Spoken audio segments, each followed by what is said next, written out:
Welcome to CyberChronicles.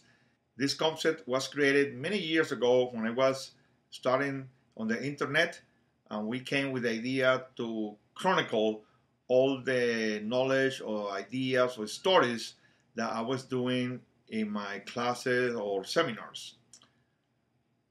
A few days ago, one of my students in my on-ground class suggested that why I don't have a video where I can reproduce or summarize some of the concepts that we do in a real class. And I told her that the idea of the on-ground class is a different model. We lecture, we do exercises, interactivity is very easy to do because we have the real presence. But at the same time, in the online world, we're trying to bring some interaction. This is why we use some videos, we use some kind of virtual field trips. So I want to try to see how we can incorporate some of these short video cyber chronicles where I'm going to share some of the stories related to some of the concepts that we see in different classes. It's going to be a short video. I don't want to go beyond the number of minutes that you want to watch me online. So I'm going to start tonight to bring in a topic that is about understanding the information system but following a business problem solving approach. We know we are working in a business environment or in an organization at the same time that we are using information systems or information technology. So I always tell the students are in business that it's good for you to know more about the systems that make your organization work, because this is very important for the final mission of the organization. Is the way how you control your database, your customer, your suppliers, your accounting systems. There are many ways that systems, and now with the internet, or we can incorporate them to our regular business management or organizational schemes. At the same time, I tell my IT students, you have to know how your company is making money, because in business it's about profits, and in a non-profit organization or in a service organization, in a government organization, it's about fulfilling your mission and your goals, being inside budget, etc. So you have to see, if you are an IT person, that a business is people, is organization, and is customers. Your customers can be students, can be the public, can be other employees. So, and it's very important that you combine both things. So one of my favorite topics is to say that we are in the problem-solving business. We are every day in an environment where we have to solve different kind of problems. Small problems, people problems, technological problems, financial problems. And then we have to find different models. You're going to find in the different books that we use in the different courses that we more or less follow similar approaches. One of the simple models that we have is related to simple model of problem solving within the organization, where you have to explore the organizational structure of the company or your place, and you have to see also the people.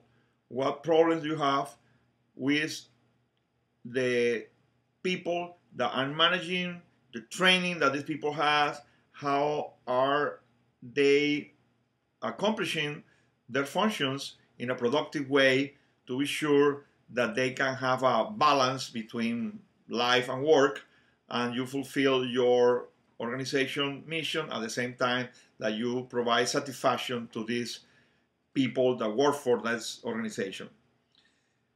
And finally, well, problems, technological problems. We are here trying to solve different kind of problems. We have to see connectivity, databases, forms, emails, big systems, small companies, big companies, systems that are in the cloud, systems that are in a company or are in a outsourcing place, etc.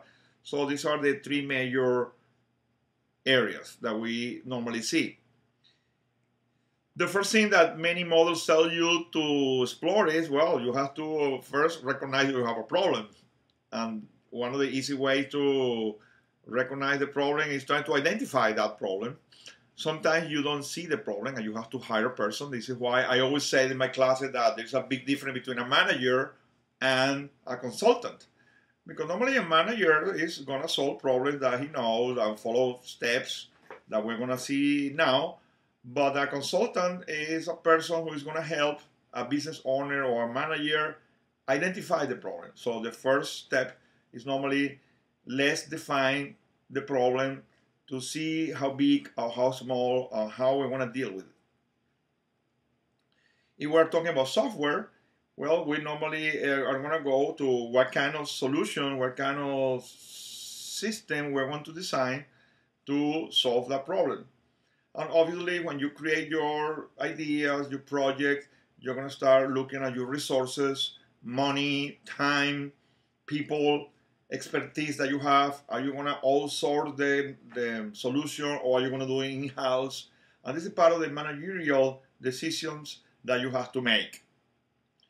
Well, when that you have several solutions, well, you are going to implement or first narrow these different solutions so you can start finding which one of these solutions is the one that you are going to finally implement. In this level, well, you're going to see that it's very important to do pilot testing and do small samples and see how it's going to work depending on the nature of the problem and the easiness of the solution.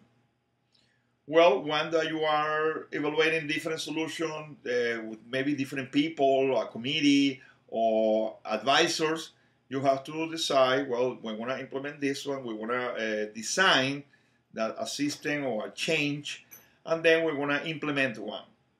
The implementation steps is also very important because you are going to transform, you're going to change the way how the people works, and many people are going to be rejecting new ideas. But remember that the only constant in time is change. You have to embrace change and know how to deal with changes in people, technology, the economy, how things are going on. So learning how to work with change is very important. During the implementation part is also vital that you provide some training, or especially to the end users or to the people who are going to be using the new system on the new change on your operations. And of course, during all these steps, it's very important the feedback. When you provide feedback, you are checking continuously how the project is going. At the end, when you are implementing, you always have to evaluate and go back to the beginning. Be sure that the system is working or not. I remember several examples. One of my favorite examples of my life was when I was a young director of a nuclear power, I wish, and a nuclear research reactor. And then we have a very small 3 megawatt reactor. It's very small. One day I want to post the picture so you can see it. We have a nuclear fuel problem, and we have an old technology in the control rooms. So we have to find some solutions to improve the electronics and the systems that we have to control our small reactor. At the same time, we have to buy fuel. So we have several bids for different countries. We have advisors. I was very young at that time, so I have my elders advise me about which one to pick, but at the end, the decision was mine, and I think that I made the right decision at the moment. It took some years also to implement the project. We have to ask advisors for the International Atomic Energy Agency who came to our reactor to be consultants and provide the best solutions. Because it was an old reactor, so the systems were easily implemented with the budget that we have at that time. And at the end, we were able more or less to keep the control room with some upgrades, not all the ones that we want. We were able to buy fuel. I went to Scotland to see the plant there. It was a real great experience. At the end, we got the fuel, and we were able to continue the operation of the reactor. With the years, we were able to evaluate that the reactor was already too old. I left the reactor back to the ships, to the Navy, and then a few years after that, the institute that was the owner of the reactor decided that was enough time, and it was time to close, stop the operations. And that was also part of the business decision. Well, if we cannot do this kind of operations anymore with a nuclear reactor, what kind of labs, laboratories we can create to do that? And this is what they did. They evolved to a different kind of nuclear facilities, to irradiation facilities, to provide different kind of services to the public. And this is how one problem became another kind of solution. And this is all about continuously looking for a solution of the problem. So I'm sure that you're going to find many examples in your organization. I hope that this small chronicle of my case helps you to understand how easy, how hard can be a problem and design that you have to do the problem, and how you're going to incorporate all the different stages in problem solving, to project management, to system analysis and design, to managing people, to deal with technology, or to managing technology to deal with people. So we are in both areas. So I hope that you have a good understanding of this concept. You will see it in many books. You are going to find a lot of information, and I hope that this small cyber chronicle will satisfy your need for looking at my face and listening to what I have to say on these classes. Remember, the online model relies more on assignments and business discussions. So it's very important that you interact with each other by exchanging information, your links, videos, and from time to time, you will see me here again in another Cyber Chronicle.